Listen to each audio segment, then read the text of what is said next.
Welcome back to Big Sky Buckets. I'm Big Sky, and today we're going to talk about something a little bit more positive than what I've been recently talking about. Recently, I've been going on talking about more negative subjects, such as the Pistons and how brutal it is watching them currently. They lost another game last night. That makes 12 losses in a row.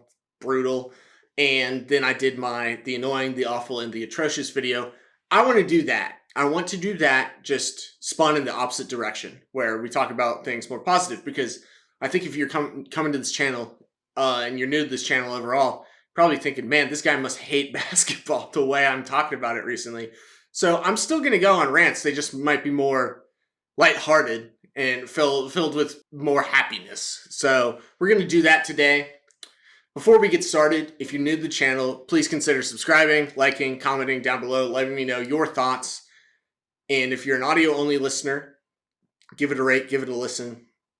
I'm now on TikTok and doing YouTube shorts, so if you don't have enough time to watch these videos at any given point when they release, go check out those TikToks and shorts. They're like 30-second clips I'm taking from these episodes and these videos to give you a little showcase of what is to come when you finally get around to them. But let's get into it. So today, what we're going to do, again, reworking of the good, the bad, the ugly, but this time it's the astonishing, the amazing, and the astounding. So something a little bit more surprising, something that is really good, and then something that is shockingly great, in my opinion. So this time we're going to do 3 players, and all 3 of these players truly warrant. I had a lot of honorable mentions because there's so much talent in the NBA, and there's a lot of good going on. I've just been focusing on a lot of negative things. But let's start with the astonishing. I am absolutely shocked at how well this player is playing. The team overall is playing incredible, and I think they might be my number one when I do my going into week 6 power rankings on Sunday, because I will be doing that. You can hold me to it.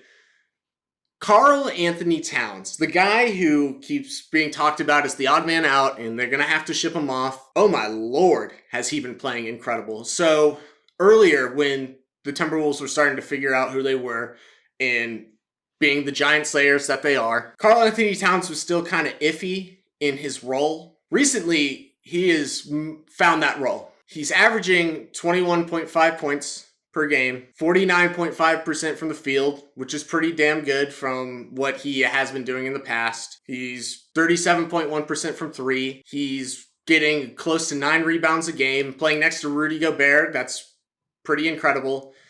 And overall, he's been a plus minus of plus 6.1. But what I really want to talk about is not the offense, because that's what he's been for his career, is a great offensive, like one of the greatest shooting big men of all time. Like, that's been tossed around a lot, and it is true. But one of the things that he's been criticized a lot is being soft, and we can't speak on this right now, but the playoff woes that have happened. But that soft thing, we can talk about that now. Guys, he's playing the best defense of his career so far in the NBA. His defensive rating is 108 points a game. That's at least 1 whole point less than the second best year defensively for him. And most of those years being when he was either the number 1 option when he was younger, or like last year when he only played 29 games. So that's kind of like really hard to figure. But right now, offensively, he's playing one of the best years of his career as well. It's like top 2, top 3 at 117 points.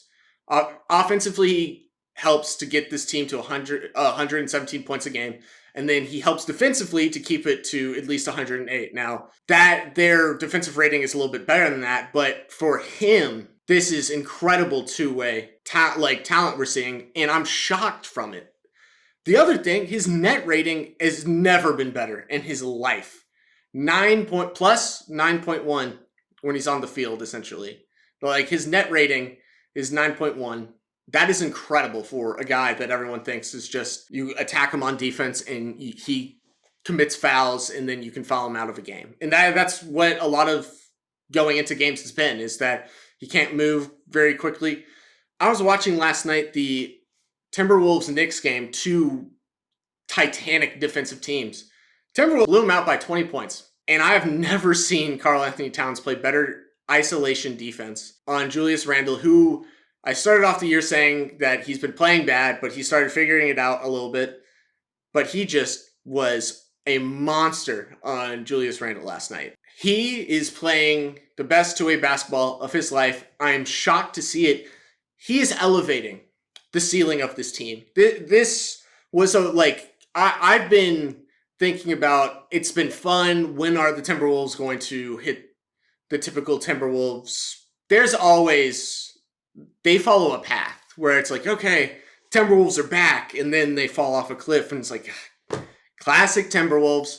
No, these guys look possibly like the best team in the league, in my opinion. Like, it's definitely, there's an argument to be made. And Karl-Anthony Towns is raising their ceiling right now.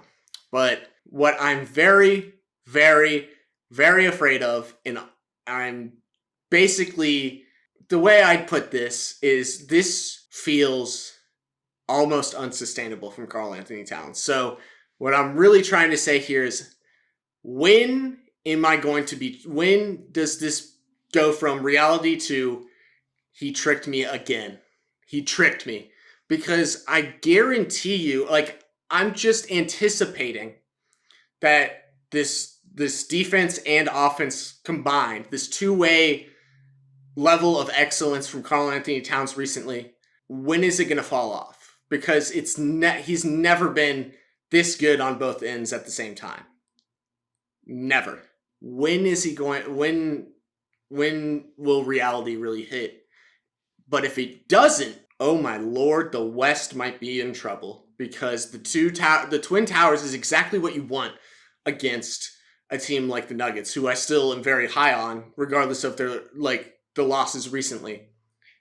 If he maintains this and can take this into the playoffs, oh my lord, I'll be shocked. And it'll also be like, here they are. Let's move on to the Amazing. The Amazing was a lot harder for me to figure out, who has been good, but better than they typically have as of recently in the past couple of years. And I actually want to give, and I've talked about this player in my James Harden take, so if you probably know where I'm going to go with this. For the guy who came on his podcast and it said he accepted the role of being the Robin, the second option, that sometimes number one option isn't meant for you. That has not been the case for him this year. And despite their giant losing streak, which they have snapped, guys, Paul George looks incredible. Offensively, it's been a top 3 season for him. His offensive rating, 116.2. That's pretty good. And then defensively, 106.1. He's had a lot better in his career, especially OKC and Pacers. But for this team that has struggled, you won't find on here the collective you'll see this the two-way excellence from all 3 of these players has been shocking to me. And for him, his net rating is 10, plus 10. That's unbelievable. And he's been because of Kawhi's injuries and him not being very consistent on a night in, night out basis, most of the wins that the Clippers are getting before the James Harden trade and after have been because Paul George has been the best player on the court every time, offensively and defensively. Yeah, some nights the 3-point shot may not fall, but Paul George is, he's the younger guy's favorite player. He's got a bag. He's being a 6'9" shooting guard for the most part, sometimes playing his traditional position of small forward. He's just really, really good at getting his shots, getting the free throw line, getting what he wants. And because of how tall he is and his wingspan, he's just providing the defense that this team really needs. And he's stepping up. I'm shocked to see this from him, because I mean, everyone would have thought, no matter the injuries, that whenever Kawhi comes back onto the court, he's always the best player on this team, because he's Kawhi Leonard, 2-time champion, 2-time finals MVP. But man, Paul George looks like the man on this team. He really does. And I love to see that. He is very deserving of it, honestly, for all the criticism that he's gotten throughout his career. Now, some of it is probably warranted because sometimes it's like you just need to shut up. Don't talk to the media. Don't call yourself playoff P. Like, please don't do that. But what an astounding first 12 games, despite the losing streak. The second that he is the main option on this team through these games, they've won most of them. Really, or now that they're fighting consistency with these big four, and Russell Westbrook is coming off the bench, him being the number one option is what's helping this team. They're no longer the worst team in the league. And I want to give a lot of credit to Paul George. I'm super happy for him.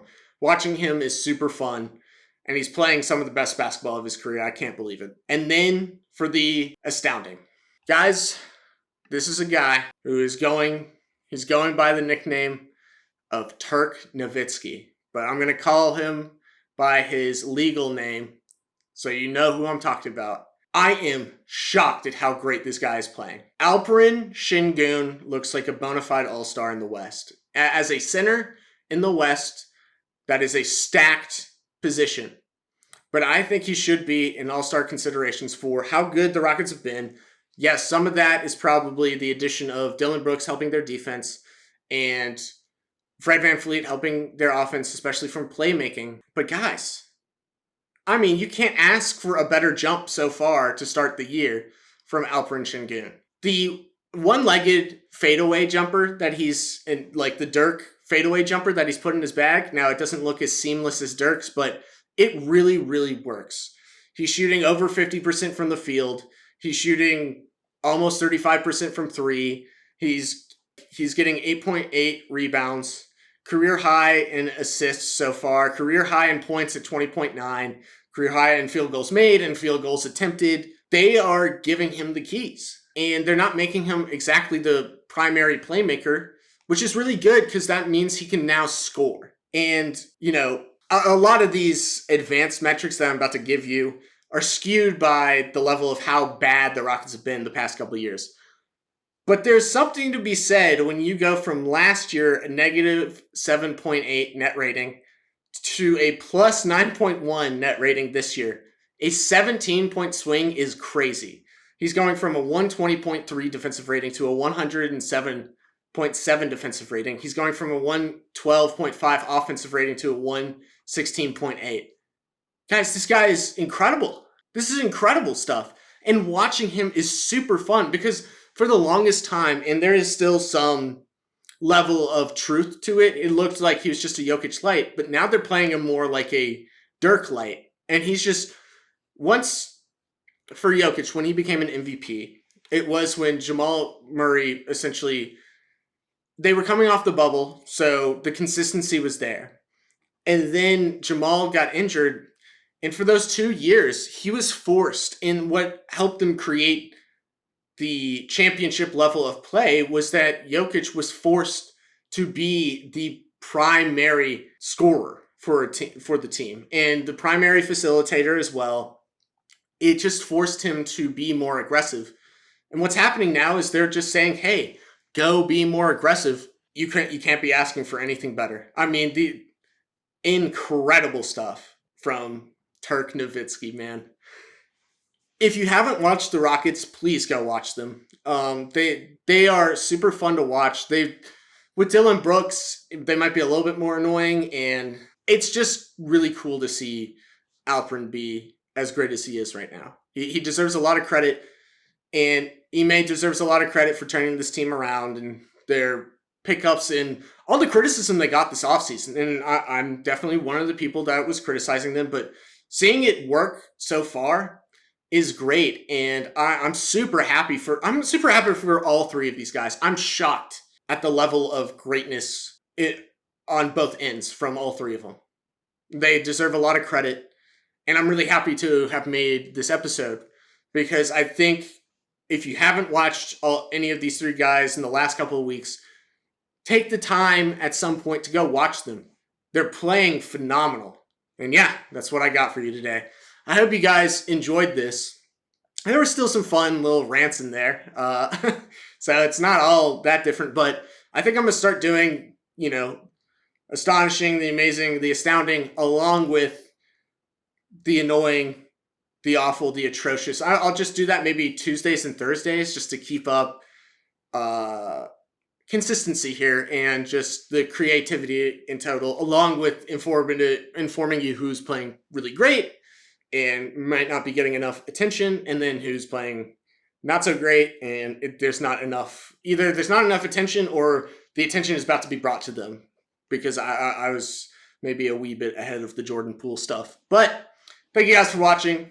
Like I said before, if you're new to the channel, please subscribe. I would really appreciate it. Give it a like. Let me know down below, who would you have put in the astonishing, amazing, and astounding categories if I didn't put them there. So I will see you guys tomorrow. I think tomorrow I already have an idea. We're gonna talk about whatever happens, regardless of which team wins, of the Hawks Pacers in-season tournament game, because if the Pacers win, they're locked in. And if they win, I'm definitely going to talk about the Pacers for the majority of the video, because I haven't talked about them enough. Tyrese Halliburton was like, he was an honorable mention for me for every one of these categories. I'd love to talk about Tyrese a little bit more. And then if the Hawks win, I just kind of, it's basically delaying to me what is going to be an inevitable video about 3 of the players that I see, like, that I think might need to be moved or are having a slump to start the year. The Hawks are not awful. They're just super inconsistent right now. And yeah, I'll save that for tomorrow. But thank you guys so much for watching. I'll see you tomorrow. Peace.